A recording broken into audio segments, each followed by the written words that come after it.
ចឹងដូច្នេះចូលអ្នកចង់ចាំថា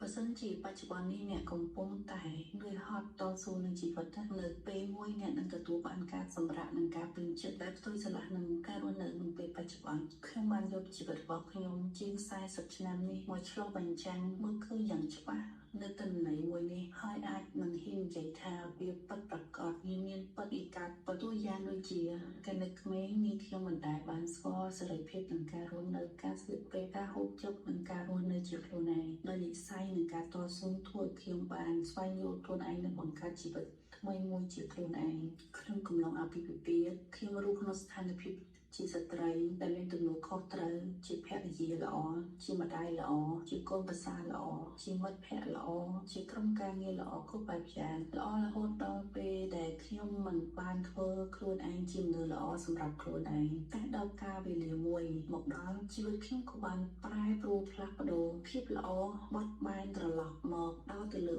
ការរស់នៅការគិតការសម្រេចចិត្តនិងភាពជាខ្លួនឯងធ្វើឲ្យជីវិតមួយនេះរូបបញ្ច្រាស់ទើបបើប្រៀបធៀបទៅនឹងស្ថានភាពជីវិតកាលពី10-20ឆ្នាំកន្លងទៅដូច្នេះសម្រាប់នាងខ្ញុំ15ឆ្នាំក្រោយបន្ទាប់ទេជីវិតដែលនាងខ្ញុំមើលឃើញគឺជាការរស់នៅក្នុងសន្តិភាពភាពគ្រប់គ្រាន់ភាពរីករាយនិង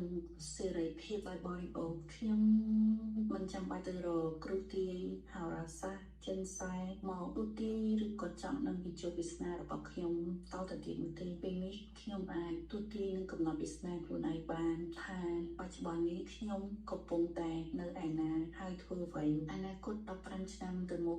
20ឆ្នាំទៅមុខទៀតខ្ញុំកំពុងតែនៅក្នុងស្ថានភាពបែបណាឬក៏រស់នៅក្នុងលក្ខខណ្ឌមួយណាយ៉ាងពិតប្រាកដជឿខ្ញុំទៅគ្រូទាយម្ដាយឋានពីខ្មែរនេះមិនខុសចូលកំណត់វាសនារបស់អ្នកនៅក្នុងដៃអ្នកជឿទៅលើច្បាប់ធម្មជាតិជឿទៅលើខ្លួនឯងគំរោះដើម្បីបំរើនៅចក្ខុវិស័យឬក៏គោលការណ៍របស់គោលណាទាំងអស់ក្រៅពីខ្លួនឯងចូលរៀនស្វែងយល់ពីធម្មជាតិរបស់ខ្លួនឯងឲ្យច្បាស់ពេលនោះអ្នកនឹងរកឃើញសន្តិភាពផ្លូវចិត្តដែលនេះខ្ញុំទើបនឹងទទួលបានអារម្មណ៍មួយហៅថាស្នេហាជាមួយនឹងខ្លួនឯងការពិតខ្ញុំកំពុងតែមានស្នេហាជាមួយខ្លួនឯងស្រឡាញ់ខ្លួនឯងគោរពនិងផ្ដល់តម្លៃខ្លួនឯងចេះថែរក្សាជីវិតនិងរាងកាយមួយនេះដោយមិនចាំបាច់តម្រូវការនរណាម្នាក់ផ្ដល់ឲ្យឬក៏ឲ្យតម្លៃដូចមុនទៀតឡើយខ្ញុំគឺជាខ្ញុំសង្ឃឹមថា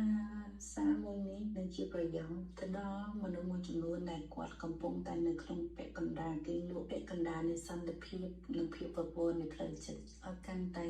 យល់ច្បាស់ពីអំណាចទូនចិត្តនៃធម្មជាតិជួបគ្នានៅសារវីដេអូបន្តពីនាងខ្ញុំ Sandy May Ready Fashion